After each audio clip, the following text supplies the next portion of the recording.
This is Jordan Poyer, safety for the Buffalo Bills, and you are now listening to Cover One Buffalo Podcast. Let's go. Good evening and welcome to the Cover One Buffalo Podcast. You were joining your host, Greg Tompsett, and tonight I've been trying to bring you guys people who make a difference, and the man who would make the most material difference for the defensive line is Joe Marino. Joe, how we doing, brother? You did that on purpose, didn't you? You said material right there on the outset because you heard me. I called you on that in my pod, man. Yeah, you're not wrong. Yeah, so I mean, it's funny when people do that, and Bruce got you with it in the show. It's funny when it makes you kind of realize, like, I do say that a lot, don't I? Yeah, that's your word. That's your word. Glad you went ahead and got the quota out of the way for the first minute. So now you can just focus in. I'd love to say it won't come up again, but it definitely will. For anybody who's joining in, obviously you guys know Joe, the host of Locked On Bills, host of Draft Dudes, does fantastic work for the Draft Network. For anybody who's not, please make sure you're checking him out at the Joe Marino. And obviously in the kind of work that we do, many of you guys are going to know him from his Bills fandom and his Bills work on Locked On Bills. But, a lot of the core of what Joe does and what he brings to the football community is really in that in-depth draft work. And it's certainly how I certainly connected with him and learned more about his work. So make sure you're checking that out. Joe, I know you just kind of got back from a little bit of a break with the family. What's coming up on Draft Dudes and what's coming up on the overall Draft Network work? Well, right now we're starting week 5 of 6 weeks of intense study for 2021 prospects. So we're laying the foundation, getting to know these players, and I think it's such an important layer to evaluating players. If you only watched their last year in college, I think you're missing a key opportunity to understand where they've been. And so we like to get a really good foundation of notes in on players before the season starts. And so we're finishing up that work. And then after the week after next, we're starting pro scouting. So we're going to get into some deep dive stuff on the NFL teams and start previewing them. And so that's kind of what we're working on here. Obviously, hoping to get football as we normally get it, but there's some complications there. So, but we have no other choice but to move along in the way that we know to prepare for a season, and then I guess we'll be flexible from there.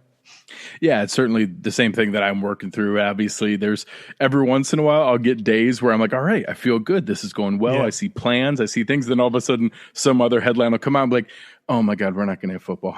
So I just try to keep my mind focused that, okay, we're going to have football. The world is going to figure this out. I need something to point towards to keep myself motivated and focused. So we'll go forward with that idea here. Well, Greg, I was talking to my brother today, and we were saying it's like it'd be a great year to be like a Panthers fan. It's a throwaway year. You just want to get through it, get to the draft, get your quarterback. You've only got like 46% of your snaps returning from last year. Yeah. Who cares? This is not the year to be like one of those teams that could compete and be worried about, not having the season and, whether or not your continuity and all the things that the Bills have going for them going into the year, if it's going to matter or not. But let's hope for the best. Be optimistic, right?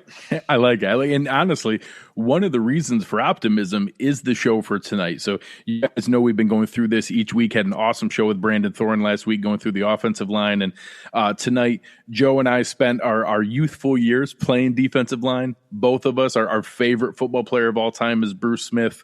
And I knew you were the man to bring on here to be able to talk through this. And honestly, one of the reasons that I think maybe is flying under the radar of why you should be excited and Bills fans should be excited about this Bills team is the unbelievable depth on this defensive line. And one of the first points I had thrown to you in, kind of our prep for the show was, did you realize the Bills had the number one spending on defensive line in the NFL before getting ready for this?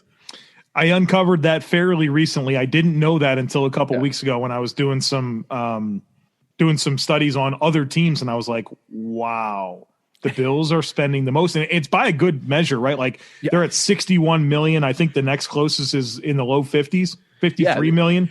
So like even if you take away Trent Murphy's 9.7, you're still in the top 3.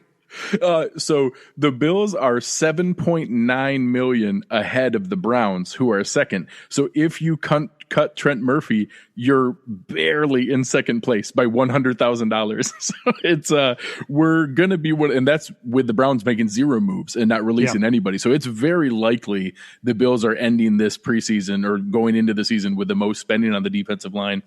And as I was going through there and looking at that, it actually, there's some weird snippets of how they got to that point, and that being able to have the most spending, but doing it without having a single player that was over $10 million is shocking. So I only found a handful of other teams in the NFL that didn't have over a $10 million player. Some of them are actually pretty good teams: Seattle, Tennessee, Minnesota. Many of those with some key players on rookie deals and things like that. But the Bills, there are 29 players in the NFL on defensive line making $10 million or more, just on the 2020 cap number. I'm sure depending on how you slice and dice it, an average number or base salary could be different. But there are 29 players who have a cap hit in 2020 of $10 million or more. And then the 30th, 31st, and 33rd players are Mario Addison, Trent Murphy, and Jerry Hughes, all right in a row. But it's interesting that they put together the most spending in the NFL, but are one of the rare teams to not have that. And I think that really speaks to the depth of the unit overall.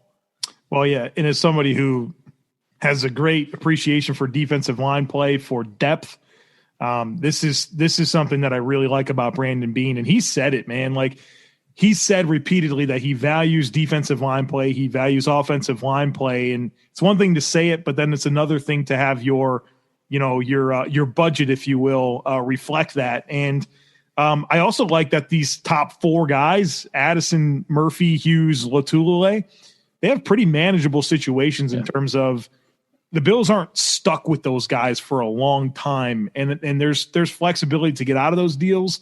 And it's not like this is going to be a burden on their cap for years and years to come. They have aging veterans that are paid handsomely, but there's also a lot of really good young talent here that isn't. And so I like both the short-term and the long-term makeup of how this cap allocation is dispersed. Yeah, I mean, a lot of these shows we've been going through and talking about, obviously you and I spent the last 20 years where, one of the first things you did every March or so was, okay, which guy has the most palatable cap hit that we can afford to cut, and trying to find the contract you could get rid of. And it was so hard. I constantly had to go back at people on Twitter to be like, hey, we took that medicine. We don't have to make those kind of decisions anymore. Not that it's not a tiebreaker. And, we talked about that on the Kicker show. There's a gentleman we'll talk about tonight that maybe is a factor. But even some of the other ones, you talk about the rework they did on Star, they made it a more palatable number, and he's pretty much here guaranteed this year and next year. Now there's really no financial incentive to get rid of him. The Tyler Kroft deal, they did the same thing. They made some of those adjustments. It's just so rare that you're not constantly having to look at that number and be like, hey, who can we most afford to be able to cut, because it would still hurt, but we need that money. And it's just such a weird situation that Brandon Beane has, he did take an NFL record dead cap hit to get us to that point, but now hasn't done what many other desperate GMs would have done, which would be flurry of spending to try to, protect his job or try to make one big push for an all-in run for the playoffs. He's sustainably built this. So there's veteran players. This isn't a youthful group per se, but they're all on palatable deals, manageable deals. If they do go south, whether it be based on age, an unfortunate injury, or just a drop in performance, you can make those adjustments. So it's interesting to be able to take a look at that kind of view. And as we've done each of these shows, we've tried to kind of start at the bottom and work our way up from a talent standpoint. So we'll start with some of the lower level guys. And one of the questions I had sent over was, do we think, and I guess you could use a none of the above option as well, what do you think is more likely, that Daryl Johnson makes his way onto the tail end of that roster, that there's a surprise from a Mike Love, a Vincent Taylor, or a yet-to-be-signed free agent guy? Do you think any of those guys surprise it, or is that top nine just too tough to crack? I think if there's anybody that's going to crack it, Greg, it's Daryl Johnson. He was a draft pick last year by this regime, which always helps guys, right, with staying power. If you were drafted by the people that are currently running the football team, they have an affinity towards you, and they're going to keep you around more likely than, other players that are maybe similar but weren't brought in by that regime. But, two notes here on Daryl Johnson. First of all, as a 7th-round pick last year, he played 22% of the defensive snaps for the football team, right? That's a quarter of the snaps Daryl Johnson played last year, and that's when you had Jerry Hughes and you had Trent Murphy, who played a ton of snaps, and you had Shaq Lawson, right? So Daryl Johnson played meaningful snaps for this team last year. Now, it's a different dynamic this year. I understand that. Mario Addison's part of this mix. A.J. Epinez is part of this mix. Quentin Jefferson's going to play some on the end. But so that's going to eat into Daryl Johnson's playing time. But I think from a starting point for this discussion, 22% of the defensive snaps logged already by Daryl Johnson as a 7th-round pick as a rookie is good for him. Number two, probably more importantly, he's a four-phase special teams player. He played 66% of the Bills' defensive snaps last year. And so when you're thinking about your bottom of the roster guys, special teams goes into that equation a lot. And Daryl Johnson, he covers kicks and punts. He can block on punt and kick return, and he's got a ton of length, and he's 6'6", and he can get his hands up and potentially, disrupt field goal kicking lanes. And so those miscellaneous things that he can do is going to help him make the roster a whole lot more than the Brian Coxes and Mike Loves and the Jonathan Woodards of the world. So I don't know that there's a clear path for him to make the roster. He may need an injury to get on there, but if the Bills wind up keeping another player, then I think Daryl Johnson's the guy that really seems to me like he'd be the obvious choice to make the team. I think there's so many check boxes of the things that have happened over the past couple months, and with the CBA change and then the potential shifts that we might see. I haven't gone into this in depth on the show, but I've been kind of marinating on what do I think is going to be different. And one of the things that I think could be a sneaky benefit, and it's just simply a peripheral element of all the sadly bad things going on around us, is that I don't think teams are going to be as apt to put in the flurry of waiver claims that we've seen in the past. I think there's going to be a lot of comfort in knowing who you have in house. I don't think there's going to be any push from the NFL of not moving people around different spots, because you still need guys to make rosters. And if there's a guy that you scouted, he's valuable, they waived him and are trying to sneak him on the practice squad, and you want him on the active roster, you're going to sign that guy. So that's not to dismiss that that's still going to go on. But some of the little cherry picking stuff that would go on, I kind of think there's going to be a little bit less this year, and that every team, it seems like it's inevitable we're going to get a temporary expansion of the practice squad, that they're going to have some mechanism for keeping more players around. So Daryl Johnson, you talked about the snap count. You've talked about on your show plenty, the difference of what he did in the first half of the year versus the second half maybe showed that he's not quite ready. Maybe they can be a little bit careful with him. And then you have that mechanism to bring guys up multiple games during the year. I really hope he's a guy that we can hide in that bucket on practice squad and be able to bring back up. And he's realistic. Mike Love's probably an easy one to do that is more likely to make it through there. But those are the kind of guys that I could see sticking around, being there. Part of Vincent Taylor, another one that if something happens there, you can bring them up. It's unlikely they get snagged. And Daryl Johnson's in that kind of danger zone of that, but I'm hoping that some of the flaws he showed in the second half of the year took a little luster off of that, and that we can hide him for one more set. And then as some of these contracts expire, maybe he gets that next year development of the third year. He's ready for a full year of roster activity. Another note on Johnson. He's 6'6", 253 coming out of North Carolina A&T. How much do you think that guy's going to benefit from having a year removed from that with the Bills' strength and conditioning staff and flesh, working on his frame and maximizing his physical gifts? We talk a lot about the Cody Fords and Ed Olivers of the world and how they'll be better in year two, but how about Daryl Johnson and where he's come from? I think there's a lot to be intrigued with when it comes to Johnson. Absolutely. And I know that, it gets into so many things of potential. And when I was on Locked On Bills and we did the word association, I had thrown the expectation of development out there as something of, do we just assume? And Daryl Johnson's a perfect example of that. I think that he tells people a lot of reasons why, that level of competition, the level of, professional nutrition and weight training and those kind of things. Not that they're not at that level in North Carolina A&T, but it's not the same as in a professional environment. And he seems like a guy that should benefit from that. But I think that becomes easy to assume that, he must have this next level of untapped potential. And that's where I think some fans get a little ahead of themselves, where he could, but a lot of guys don't. Yep, a lot of guys get picked in the 7th round and never tap into that. So he's an interesting one. As we kind of take the next step here and look into some of the defensive tackles, some of the defensive ends, one of the real pieces of it that I think will drive a lot of the rest of our discussion is where these snap counts are going to go. And I kind of messed around and tried to figure out, where do I think they're going to shake out? And I went through and, put together the 4 different spots for the most part, with right defensive end, left defensive end, 1 tech and 3 tech.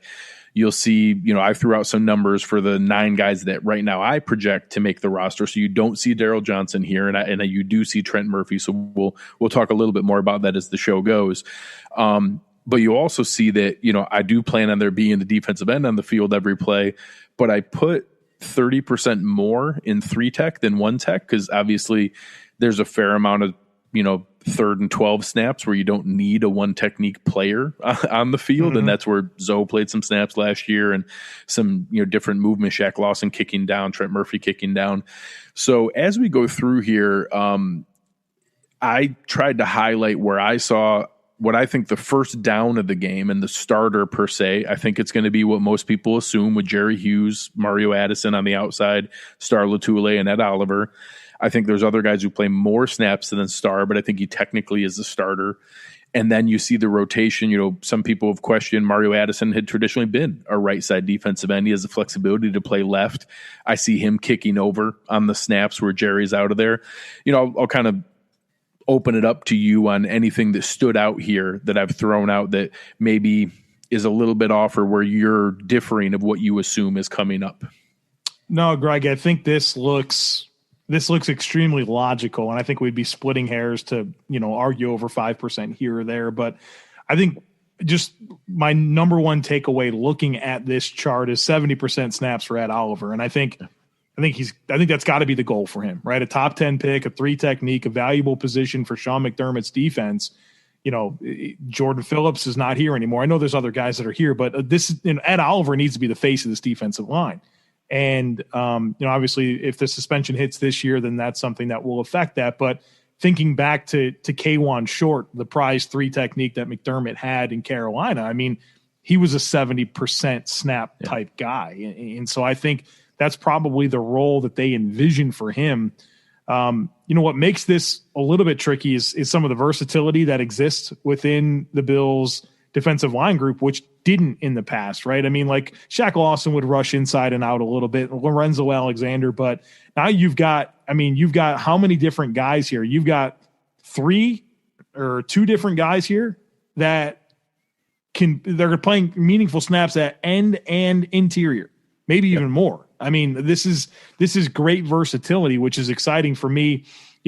Maybe Star Latule snaps are a little bit high, because I just don't know, with the amount of interior pass rush that they have, between Quentin Jefferson, AJ Epinesa kicking inside, Vernon Butler, I feel like there's better interior pass rushers. And so while I think Star will play the first snap of every single game, I just think there's too much value elsewhere on the roster for passing downs.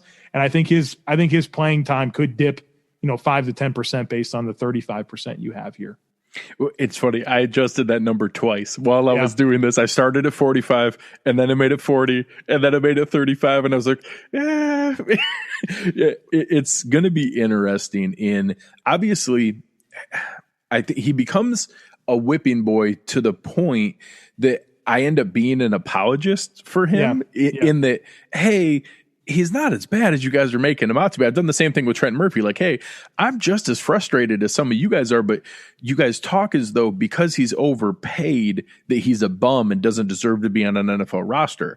If we cut either of those guys, they'd be unemployed for like a day. Right. They'd get another roster spot. They're NFL caliber players. Sure, they were overpaid, but that doesn't mean they're bums. So like, no, Starr's not great, but he's not terrible. Like he's decent at his role, and it is a limited role. He's not versatile. As a matter of fact, he's probably the only defensive tackle who doesn't really have any versatility not to play another role. Not that at Oliver we wanted a one tech, but that's pretty much what he did at Houston, and showed that he could simply, throw guys around and hold the point and then penetrate. So it's interesting what that's going to net out to be. And I mean, he still did play consistently 40, 45, plenty of games over 50% snaps last year. So that will be a step back this year in doing that. And I obviously projected about a 10% step back here, and it easily could be 15%. I think a lot of it has to do with Harrison. Yeah. There's also an assumption that Harrison Phillips is ready to go. You and I both talked about it during the season. He was right there to take Starr's job before he got hurt. He was right on the verge of it. The game before, I want to say they were close to 50-50 in snaps, not 50% total, but they were playing about the same amount of snaps. And some of the key drives, Harrison was the one put back out there. And if he is back to everything that he was capable of, that gives them a ton of options. I anticipate they're going to bring him back slowly, simply because they have the luxury to, with what I'm showing on the screen right now. When you have 9 NFL caliber defensive linemen, and we're not showing Daryl Johnson, and we're not showing Vincent Taylor, and we're not showing Mike Love, you have the luxury to do that. So I expect them to bring Harrison along slowly, but I think he could be the real key into how much Starr plays coming into this year. Other layer to this that will play itself out is that just naturally some guys are going to play better than we expect this year, and some guys are going to play worse than we expect. And the guys, if Quentin Jefferson's balling out and having, making splash plays, he's going to get more playing time. And I think that's going to make for great competition, and guys are going to be always at their best and they'll be fresh. But, I think when you go into the year and you think most likely outcome, this looks really good, but I think naturally, maybe Vernon Butler has a career year and he winds up playing 40%. That's the type of stuff that, we'll have to see how it plays out, but I can see there being some dynamics like that.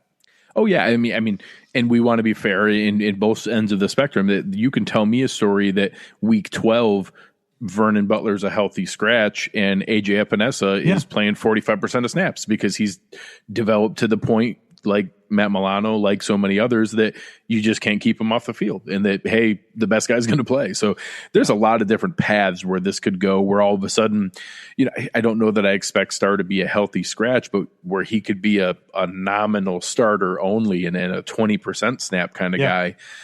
You can paint me a picture where that ends up being the combination that we run into here. Well, and I mean, are you going to dress 9 defensive linemen every week? Yeah. Probably not, man. There's some really fun dynamics here. It's a good problem to have. Injuries will take care of a lot of it. But McDermott hasn't had this since he's been in Buffalo, and they chose to let Shaq Lawson and Jordan Phillips go. And obviously retooled with Addison and Jefferson and drafting AJ Epinesa and Vernon Butler. So this type of depth is unprecedented for Sean McDermott. And I cannot wait to see how that impacts this defense. And, we talk about the staying power of the defense. When I talk about reasons I believe this defense can continue to be at an elite level this year, which is hard to do, right? Defensive success is hard to sustain. I point to this, and this gives me a lot of hope. Well, yeah. And obviously it's hard. I think you do a great job in trying to remain objective. I think you've shown that in your division rankings. I think it's easy. I can't imagine the kind of feedback that you get on some of those when you pick the Bills to be second, third, fourth in some of the position groups. But I think it shows you're genuinely trying to analyze depth, be objective.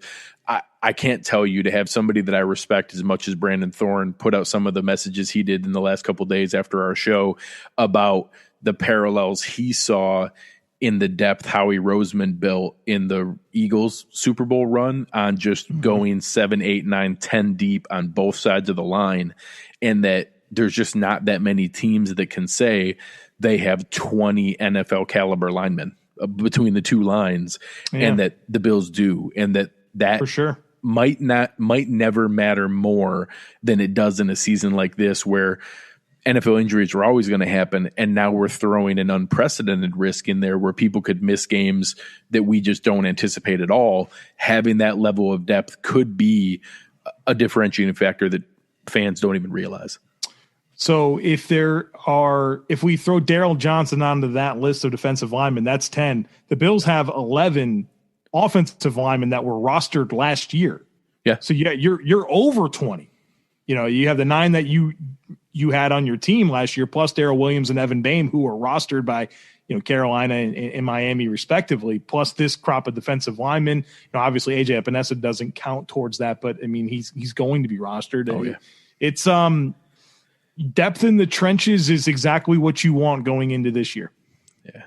Well, and so now looking at what that takes us to do, one of the questions I had sent over was that some people are concerned, and I think AJ Epinesa helps a little bit, but he didn't quench that thirst for the speed pass rusher that's there. And that if someone's going to throw, poke a hole in what we just kind of propped up as being something to be excited about, it's that, hey, the top 3 guys are all going to be 30 by the time the season rolls around here. How do you balance the risk of that versus how much can be mitigated by the depth itself and the ability to rotate? Yeah, these guys are going to be fresh. I mean, naturally, that's the obvious argument. But what I would point to here is think about sacks that you watch in the NFL. It's not always just a guy running a circle around an offensive tackle and applying heat. There's other ways to create pressure on the quarterback, and that was something I addressed last week on my podcast. It was a question about AJ Epinesa and how he's stiff, and I'm like, well, flexibility never mattered to AJ Epinesa. It's not why he ever won and beat a block in college. It won't be why he beats blocks in the NFL. And I think this is subscribing to, I think, some of the league trends in terms of getting long-armed, heavy-handed defensive linemen that can compress the pocket. And when you can do that and you get that quarterback stuck in their spot, you have situations where it's a quick disengage and finish. And how many times the 2018 defense really just drove me crazy because I thought Jerry Hughes maybe had his best year with Buffalo in 2018. Yep. And he was getting pressure all day long, but there was never any other pressure, right? The quarterback can step up, the quarterback can flee. And so Jerry Hughes' pressure was wasted. Now you have guys that can come from multiple directions and collapse that pocket around the quarterback, and it's just going to be more difficult for them to get off script and improvise and make throws outside of structure. And so I guess I'd rather have this than too much speed. I mean, you can have speed rushers and they just fly up the field, your quarterback steps up, or they have very easy escape lanes left and right. I think if you're going to have too much of one thing and not enough speed, like this is the way you'd want that construction to go. And plus I do think, you're talking about fresh legs all game long, and that will help you have speed that doesn't exist because you're just fresh, and that's going to help. Yeah, and you add that in, there is some legitimate question of some guys being long in the tooth, but there's also plenty of youth coming up the other direction. This is just a second contract for Vernon Butler. Quentin Jefferson's very young. Harrison Phillips very young. Ed Oliver obviously is just coming into his second year. There's plenty of pieces here where we can still see another step forward developmentally, and that they're able to show more than what we've seen previously to offset any degradation you see from the guys at the top. And that if you're able to manage that, I had brought that up when, I don't think I was alone to have a little sticker shock when I saw the numbers on the Mario Addison deal, but that I was at least a little bit more comfortable with that on two ends of the spectrum. That one, it's going to be the Bills' choice if he sees all those numbers, because there are easy outs in the contract, very easy out in the third year and a palatable out next year if they need to. So obviously I hope that's not the case. I hope that it's because they're able to maximize his value, because we only need 55, 60% of the saps. Let's say it's 60% this year. AJ Epinesa takes another step forward next year, it's 55 to 50. In the third year, it's 45 to 50. And we're maximizing that because he's able to stay fresh and be on the field to do what he needs to do. We get all 3 years out of it, and we don't mind that we paid a little bit of a premium on the front end, and then the number comes down as Epinesa is ready to take more of those reps. Those are the kind of things that I think really speaks to how strategic and disciplined Brandon Beane is, and that every single show that we're doing here, it's, I went through the linebackers and I showed where the contracts lined up for exactly when AJ Klein's money comes off the deal and when that's ready to step into the extensions for the other areas. Every single show that we've done, it just speaks to how layered and strategic Brandon Beane and his whole staff. He's not alone. Joe Shane, Dan Morgan, everyone that, Malik Boyd and Lake Dawson, and so many bright minds in that front office have perfectly set up each of these groups to be ready for when that next wave comes through. And, I think that this defensive line is the best example of what they've done. And obviously that's easy when you're spending the most money in the NFL at a spot. So it should look good when you're spending the most money, but it really speaks to what they built and what they have in mind. The interesting thing about the age here, I think it's easy to look at Mario Addison, right? Is 32, 33, something like that. He'll be 33 very soon. He played the most snaps of his career last year. I mean, he's played nearly 700 snaps a year every year since 2017. I mean, and he's been productive. So it's not like things are not trending towards him being an aging player. And I'll throw some names at you, and I'm not trying to put Addison at this level, but I am trying to give you examples of guys that have rushed the passer into their late 30s. When you look at Terrell Suggs, you look at Dwight Freeney and Justin Houston, Bruce Smith played a long time, 20 years in the league, right? He had to get that 200 sacks. I mean, so pass rush is not a spot where at a certain age, like at running back, you're pretty much done at a certain point. These pass rushers can go later in their career, especially when they're able to become more niche players and not necessarily play every single down. And I think this has created the opportunity for Mario Addison, for a Jerry Hughes, to get the most out of them at this point in their respective careers.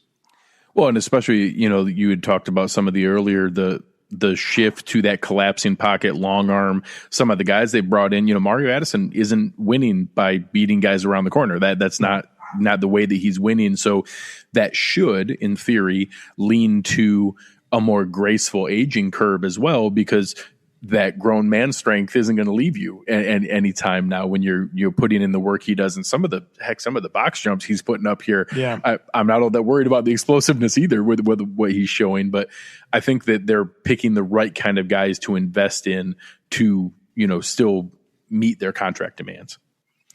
Yeah. And there's no question. And I love the familiarity with coaching that exists here. So we talk about, not just the Bills players that have been around and have been with McDermott since 2017, but with the arrival of Eric Washington, Star Lotulelei, Vernon Butler, and of course Mario Addison, all three of those guys are playing with a coach that knows how to get production out of those guys. And so while that was the only change in coaching that the Bills had this year, I think it was an actual upgrade. And I think that familiarity will just create, not to get all Sean McDermott processy here, but to create that scenario where guys are able to be the best version of themselves. Well, and I think it also gives you some level of reassurance when you're talking about when they made the investment. They made that investment knowing full well what they're walking into. Who better is going to know what kind of gas Mario Addison has left in the tank, but the guy who just coached him? Who's going to know whether Vernon Butler was a flash in the pan or whether that was him finally realizing his potential versus the guy who just coached him? So not that that's a guarantee. Everybody has their own biases. I can see a scenario where Eric Washington wanted to believe those things were true and it ends up not being. But I feel good that the Bills front office's research matched up with what I'm confident was the sign off and reassurance of Eric Washington coming in being like, yes, go get him. He's got plenty left in the tank. We can make it work. I certainly saw that as a double check in my mind. Going into the next phase here of what we're looking at is a couple players that I picked out, and we'll leave the elephant in the room for the last one here. I think the most exciting one is, do you think that I know everybody does their own grading. People like to give our friends at PFF a hard time. Joe Biscaglia did his own scale throughout the year. One thing that I'll say was consistent in video breakdowns Eric did for us, Joe Biscaglia's grading scale, his grade point average scale, the PFF rankings that were there.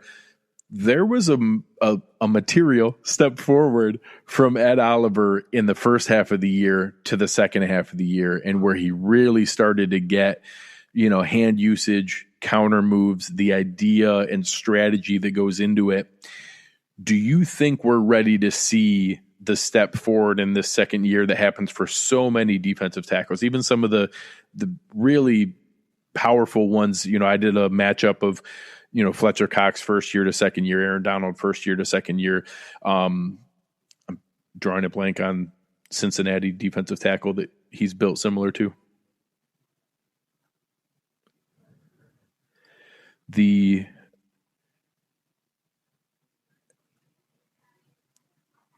going to be able to put it together here. Geno Atkins. Thank you. Good Lord. Sorry, I muted myself to take a sip of water, and I no, you're good. Couldn't unmute myself. Yeah, I need to pay closer attention to it. Being able to put that together and what Ed Oliver can do, and that, most, even the star defensive tackles and real disruptors in the league, very few of them, Aaron Donald's a freak of nature. Most humans don't come out in their rookie year a defensive tackle doing that, but they show progress as the year goes. And then for most of them, if you're going to be a true differentiator, that second year really was the step forward. Do you think there's legitimate reason to see that this year in Ed Oliver, and that Bills fans have reason to be hopeful for that? Yeah, and I think the growth, there was notable growth last year, which is exciting. But, for Ed Oliver, I think it's important to talk about where he came from at Houston, where, he was playing nose tackle in an even front. It was like, I don't know how familiar listeners are going to be with like watching high school football and even middle school football. Whenever you went up against like a wing T offense or these just run the ball all day long offenses that you see in middle and high school football, you kind of put this twitchy little guy over the center and just ask him to go every single play and just try to just collision that center over and over and over again to disrupt the timing of the plays. That's what Ed Oliver did at Houston. So you can imagine jumping to a 3-technique role in the NFL, how different that is compared to what he was asked to do in college. And so not only is a different position in terms of your keys stylistically, the way you play the game there, but also the technique that's required to beat blocks as a 3-technique in the NFL versus a nose tackle for Houston against the AAC blockers. And so there's a big adjustment there that already exists. And so Ed, after a season of playing 3-technique, having chances to get coached at the pro level, obviously now an off season here where there's probably been a lot of mental stuff here and a lot of alignment type stuff and whatever he's doing to prepare for the season, he's just going to be so much better entering this year for all the reasons I just mentioned. And I think you just have to remember what he came from and what he was asked to do in a short period of time and how much more equipped he's going to be to do that in 2020. Well, and it's so interesting to see where I think I heard some reporting and different people that I think Ed Oliver struggled with the transition of not being the big man on campus. Sure. And I think that there was not necessarily humility in the sense that he failed, because he didn't. He was still playing fine. But I think anyone who has just been physically dominant every time they've ever stepped on a football field, to spend the first half of your season playing, freaking Marshall Yanda and people like that, they're like, I can't just throw these guys around. This guy's really good. I think that there was a realization that a couple guys have hinted at, and I think Zoe talked about it. There was a really good interview that he did with Matt Marino where he went into a little bit of detail and spoke to kind of a moment for Ed Oliver where he really realized, okay, I need to now start thinking my way through this and not just relying on my unbelievable God-given talent. So it's going to be, that kind of setup for him to be able to now capitalize on. You see all the videos of him working out, building on what is just immense explosion from that God-given talent, and now maybe adding the upstairs part of it to, put together moves, set guys up, have counter moves, have a pass rush plan put together. And that if we do see that, the cascading effect, like you said, how quarterbacks get the ball out, you can't have that looping long pass rush all the time.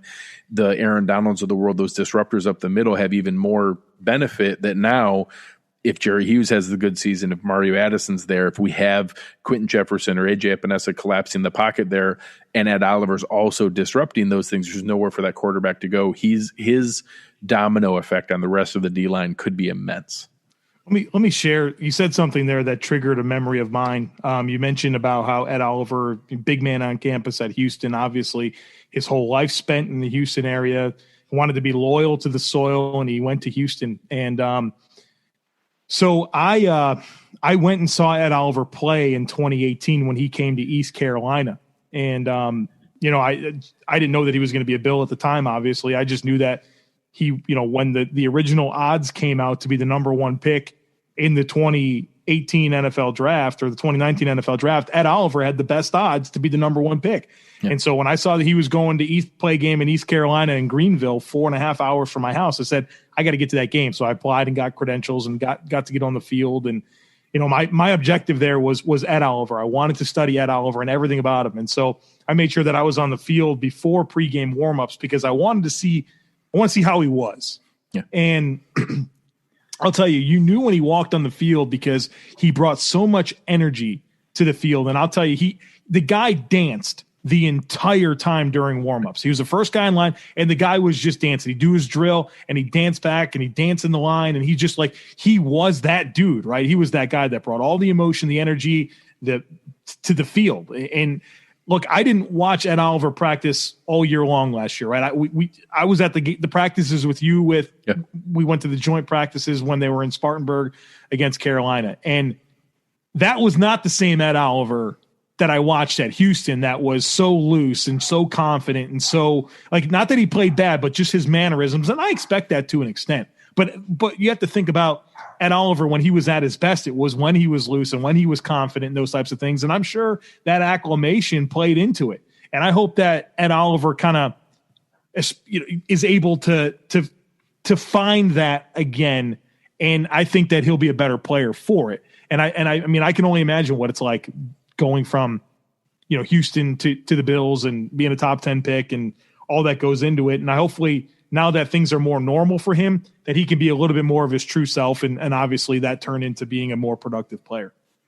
Yeah. And I think, Ron brought it up in the chat here about him even losing his starting spot at one point. And I certainly think that I think McDermott loves having that opportunity to, have that humbling moment for a number one pick.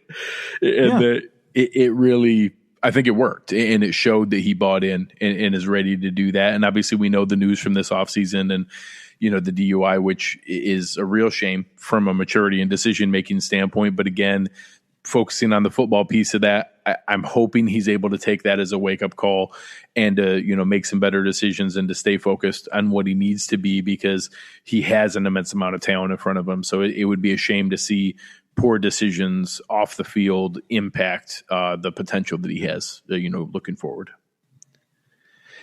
The next person that we wanted to get into, and that I think is, has been thrown out there. You talk to any Seahawks fan about how upset they were about losing him, that I don't know that Bills fans really realize what we stumbled into getting a player like Quentin Jefferson here and being able to have the versatility that he brings here. And I'm doing a joint show coming up this week with a special guest that's going to be fun on another platform, talking about just replacing some of the guys we lost last year. And I think Quentin Jefferson on the defensive line is almost more of a replacement for Zoe than some of the other guys, because of how he can bounce around to the other spots and plug in at so many different places. What do you think we're going to see as we get into this year from a guy like Quentin Jefferson that probably wasn't on a ton of Bills fans' radar coming into this offseason? Well, I think the versatility is where you start with him. I mean, he's 6'4", 290, 300 pounds, runs 4.95, has long arms, and he can play end and he can play on the inside. And he's so athletic, and he's got so many great physical traits that it opens up a world of possibilities that you can do with him. You can get him involved on different stunts. different presser packages where he may line up as a 5 tech, but rush the B gap. And you feel comfortable that he can rush and defend the run from the inside and outside. And I think that just creates more multiplicity with what you can do up front. And I mean, he's been a very disruptive player. He's played a fair amount. I mean, he played 730 snaps last year. It's not like he's not getting playing time. It's just, he's not getting the notoriety. And I think the Bills may be lucked into one here where we look back and say, I don't know how we got this guy, but we're glad we do. And he brings physical, really exciting physical package to the table. And I just think it opens up a lot of possibilities for what the Bills can do. I mean, I think about packages of, Ed Oliver and Quentin Jefferson rushing from the interior with Hughes and Addison on the outside. I mean, that's really talented pass rush. And while the Bills may not have speed off the edge, they got plenty of it in your face. And I'd argue that's more important. Well, and think about it before when we would go with those, people call them a NASCAR package or whatever it is, where you would go, hey, we're thinking more pass rush here. And then all of a sudden you have a team that's like, okay, well, we got you. We're going to now audible into this. And we have the right personnel on the field to now try to punch you in the mouth.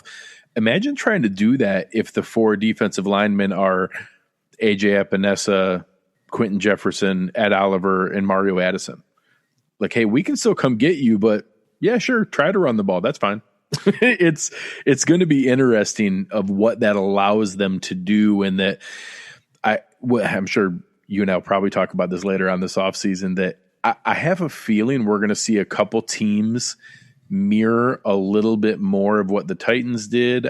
I have a feeling one in our division is about to do it and try to zag while the rest of the league is zigging with more nickel packages, more converted safeties at linebacker, and try to turn into a more versatile running team, and that you're going to need to be able to still stop the run. And it's not going to be more important than the pass. It's not all of a sudden going to do that, but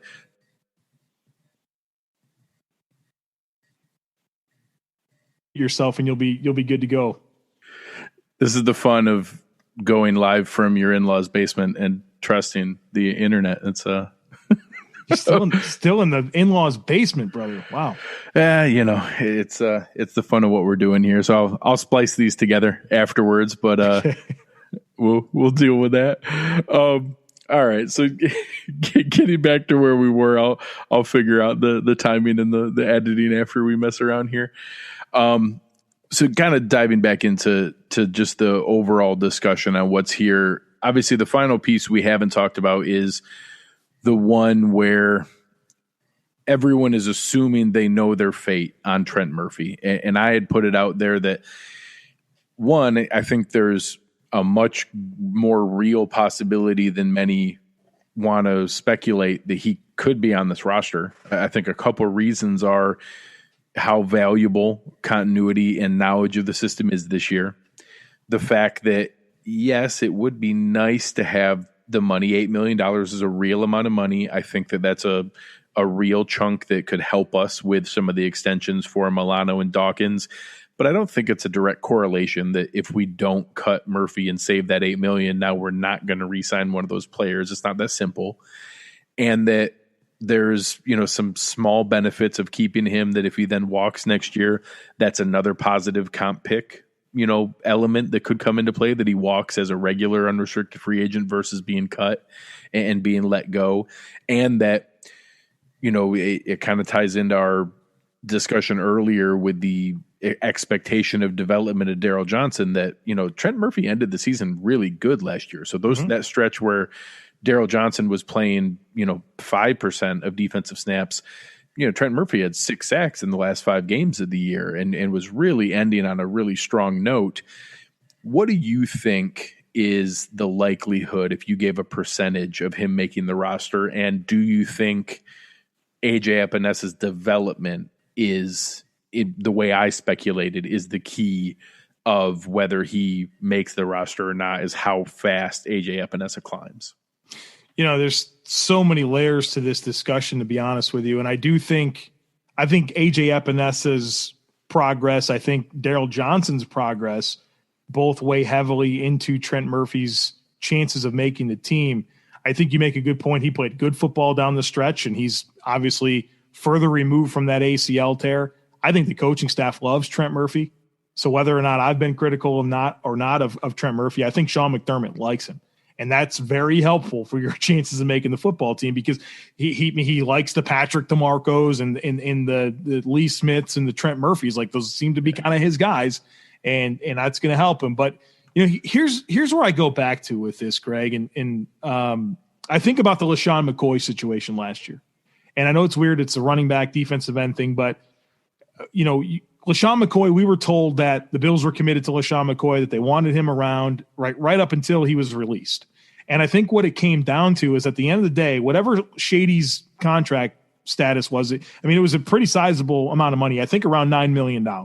At the end of the day, because Devin Singletary came along at the rate that he did and their desire to get him on the field, it no longer made sense from a business perspective. Whether you liked Shady or not, you thought he was a good locker room leader, any of those things, it never made sense for your RB3 to get paid $9 million, right?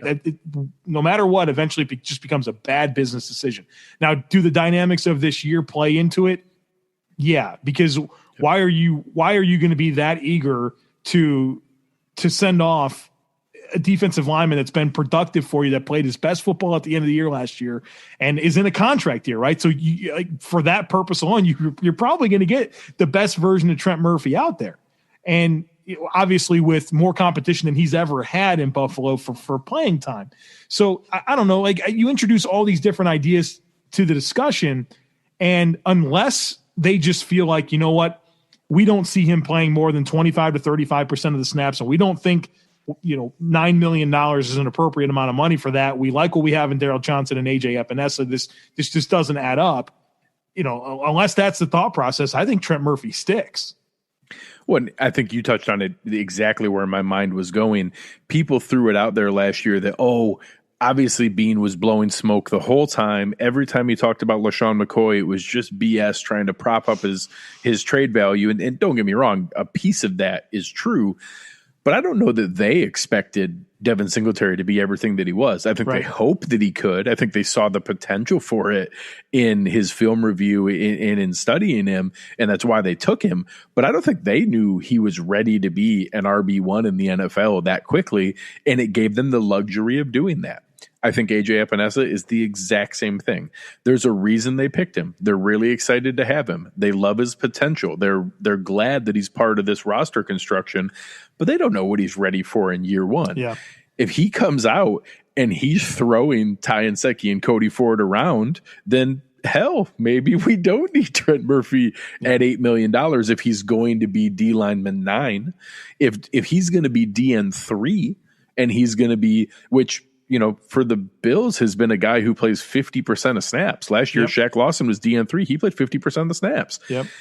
That kind of guy has a great deal of value. If he's still going to be, maybe a step back from there, and we have more DN4 than we did last year, and that's, a step back. I think I had it projected at 35% for Trent Murphy because of 30% from AJ Epinesa, that gives you that luxury. If all of a sudden we realize that, holy crap, we can't keep AJ Epinesa off the field. He can't play 25% of snaps at defensive end. This guy's got to play 40, 50% of snaps. Now you have that luxury, just like they did with LaShawn McCoy, where now the financial element is a tiebreaker. And honestly, him and Hauschka are the only two on the team where finances actually matter. Anyone else, it's, if Andre Roberts or Patrick DeMarco or someone like that gets cut, sure, there's a little bit of a bonus. It's like $1 million. It's not a material amount of money that is going to be the reason that you do that or not. Whereas with Murphy, there is a real dollar figure that, okay, $8 million is a free Quentin Jefferson. That's a free Quentin Spain. That's a free AJ Klein. That's a free Josh Norman. That's a whatever they value as a second tier free agency investment. That's a free player. So it is something that could come into play, but I do think it's going to be football first. They don't need to make a financial decision. They're not driven to that. They don't, like I said, there's not a direct correlation that, if we don't cut him, that means we have to let Milano or Dawkins walk. There is lots of scenarios where Trent Murphy finishes this year as a Buffalo Bill, and then we re-sign both Dawkins and Milano. That's very much in play. Like I said, I think that you're spot on, that it's going to be a direct correlation of, does AJ Epinesa show more than what we're thinking right off the bat, and does that give us that luxury or a surprise step forward in year 2 from Daryl Johnson? Well, I thought similar things last year about not just LaShawn McCoy, but Charles Clay. I was like, the Bills don't have to cut these guys. There's nothing restrictive about them. Here's what I will say, and maybe this will help bring some clarity here, but estimations are that the salary cap next year could be $20 to $40 million less. And that becomes very challenging. And when you talk about, is Murphy's, is his cap figure, is it $9 million? Yeah. So it's actually 9.8 million. We'd get 8.025 back if we cut him. So it's the rollover cap. That's, and the Bills are in good shape. I think they got to tick over 20 million right now going into the year. They're in good shape, but that could all of a sudden be 28 million. And, based on how things go, like that legitimately rolls over to the next season. And when you're talking about a situation where the Bills are not necessarily as flexible as they were this past year with cap, you've got Dawkins and Milano to deal with. That 8 million all of a sudden, it becomes something that would be very helpful if the cap gets slashed for next year based on losses.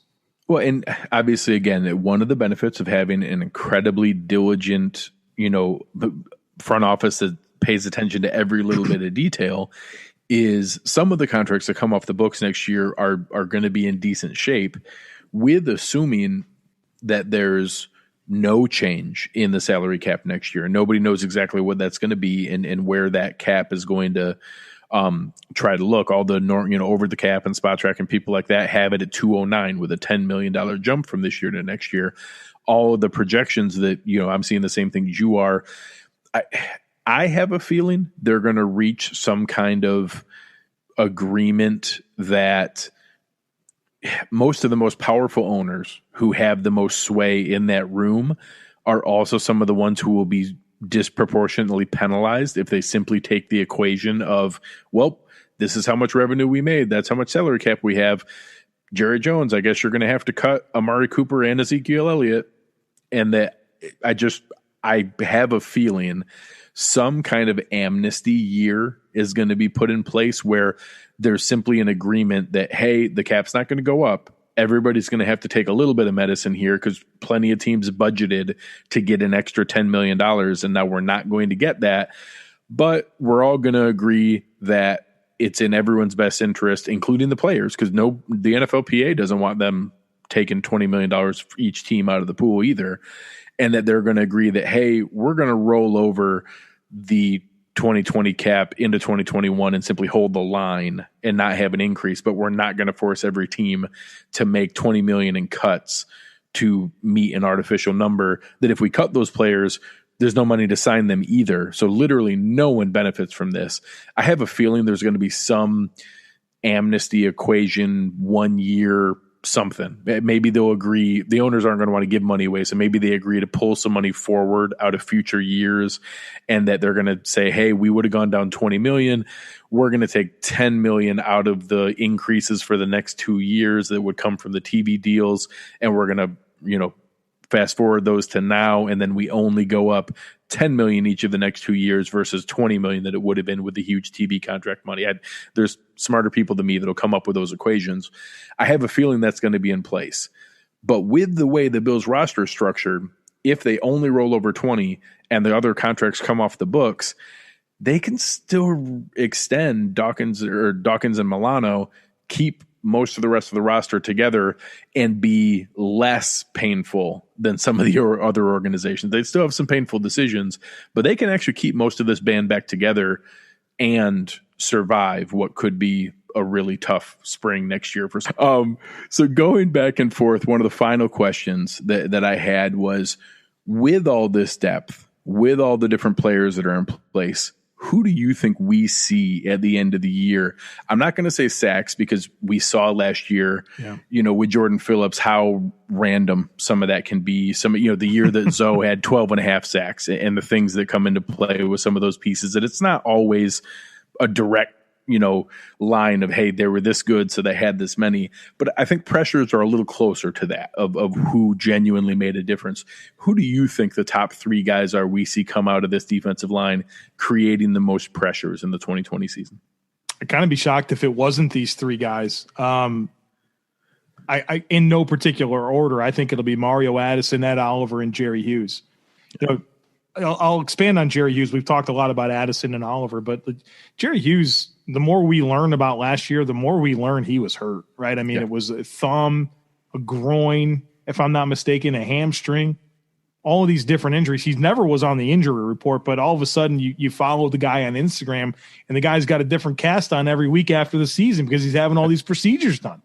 And we saw the guy, he had 3 sacks in the playoffs against the Texans, against Laramie Tunsil, who's the highest paid offensive lineman in NFL history. And so, I that was so encouraging. That last game, plus just knowing he wasn't healthy, thinking about what Jerry Hughes has left in the tank, especially when, there's more help than ever for him. And so I'm excited to see Jerry Hughes healthy because I think going back, like I said, in 2018, I thought that was the best year I've seen Jerry Hughes rush in the passer. There was no other complimentary rush. And so I can say emphatically that there's complimentary rush now on this roster. And so I think Hughes will lead it. Addison very close second, and then I had Oliver right there, very close. Same 3. And you're right. I think I'd be a bit surprised if that's not there. I think that we could see somebody else step forward and have a nice season, and you might get a surprise sack total. But those pressures take every week in and out, consistent performance. And I think that those are the guys that are going to be there. And I think this is going to be back to when Jerry Hughes was the complementary piece in the cold front defense, and you had him with, Mario Williams and the peak Marcel Darius, and still a very good Kyle Williams before getting to the end of his career, that you had that kind of complementary piece around there. And we're not as top heavy as what that defensive line is, but we're deeper than what that defensive line is. And now asking each guy to simply do their part, bring the next guy in, and never take your foot off the gas as far as the other offensive line's concerned, I think really is going to pay dividends down the second half of this year, hopefully into a healthy playoff run. And I think that, obviously Nate Geary and I talked about it. I've thrown it out there multiple times that the Bills made all these other moves. I think they have the best other 52-man roster in the NFL. And then the other half of the performance is Josh Allen. Well, in that half, that's the rest of the roster here. I think the biggest key is, does this defensive line allow what is arguably the best coverage back 7 in the NFL with what they can do between the safeties, the linebackers, and those corners? If this defensive line takes a real step forward, I think it could be a really fun season and see something really exciting as we take a run here. Yeah, to me, like I said earlier, it's the foundation of my belief that the Bills will continue to have a top 5 defense this year. You mentioned the back 7's great, and I can be concerned all day long. It's about CB2. Yeah. Sean McDermott's figured that out every year of his career, and he's got 3 guys that have been successful in his system, but he's never had this type of ammunition up front. And you have a lot of familiarity even with the new players, and I feel like it's time. The team can become more exotic in what they do because of what exists up front. And I think you start layering, more complex defense with assignment defense and good coaching and good personnel. You got 1st-round picks all over this damn group. The makeup of this room is really exciting. I agree. And I think it's reason for Bills fans to be excited. Obviously, we're going to continue doing these shows as we go the rest of the way, all the way up through when the preseason was supposed to start. The more that I read now, I'm expecting there to be very little to no preseason. We'll see what comes of there. So we'll continue with these all the way up through into early August, and then transition into the rest of the lead up into what will hopefully be a regular NFL season. will continue alternating between offensive and defensive positions. So looking forward to some of the guests we have lined up coming up here. I think you guys will be excited to hear them. You were awesome tonight, Joe. Appreciated a lot of fun that we had with some of the technical difficulties, but some good discussion for everybody to check out. Let the people know what you have coming up. I know everybody should be subscribing to Locked On Bills and checking out everything. Joe's performance from a daily content standpoint is unparalleled in our market. We have a lot of people throwing out shows. Joe is certainly leader of the pack from that standpoint of what he's able to bring to you guys every day. But make sure you're checking out what he has going on at Draft Dudes, all of his work at the Draft Network. Fantastic work there. If you want to be informed what's going on and who those future Buffalo Bills can be, or the people that we may play against, make sure you're checking that out. Joe, any highlights of what you have coming up here in the future on Lockdown around Draft Dudes? So we're on Draft Dudes, man. We're doing a pretty fun series right now where we've made up our own expansion team, the San Diego Scouts. Awesome. And so we're going through every team, predicting their game-by-game schedule, but then we also have to make 5 players available for the expansion draft, which we will do eventually. And so that's kind of fun series that's going to carry us through a lot of July on Draft Dudes. And then Locked On Bills, I spend a lot of time thinking about what to talk about every day, and I don't always know what I'm going to talk about tomorrow, but by the time the shows due, I have it figured out. And so, tomorrow I actually shared this while you were taking a break on us there, Greg, but we've got the all active ex-Bills team coming out tomorrow. So these are players that are still in the league, and I was able to put together a starting lineup, which was really fun. So, just trying to be creative with it and having fun, man. I get to talk about football. There's nothing better than that. I love it. The part that makes me happy is that task is a little harder now than it was 10 years ago, when it was, oh, good, look, Jason Peters is mauling somebody else. And, it was just constant stars everywhere else that you're watching. There's no question. I had the same exact thought. I was putting this together, and I think if you spend 15 minutes right now, you could probably get a pretty good idea of where I went with the players. But I was thinking the exact same thing 10 years ago. This would have been really not difficult. It'd have been an all-star cast of players. Yes. And it's like, in the past, it was just waiting for that rookie player that was really good. You just knew they were going to walk. The Bills weren't going to keep that guy. And this is not the case anymore, and it feels damn good.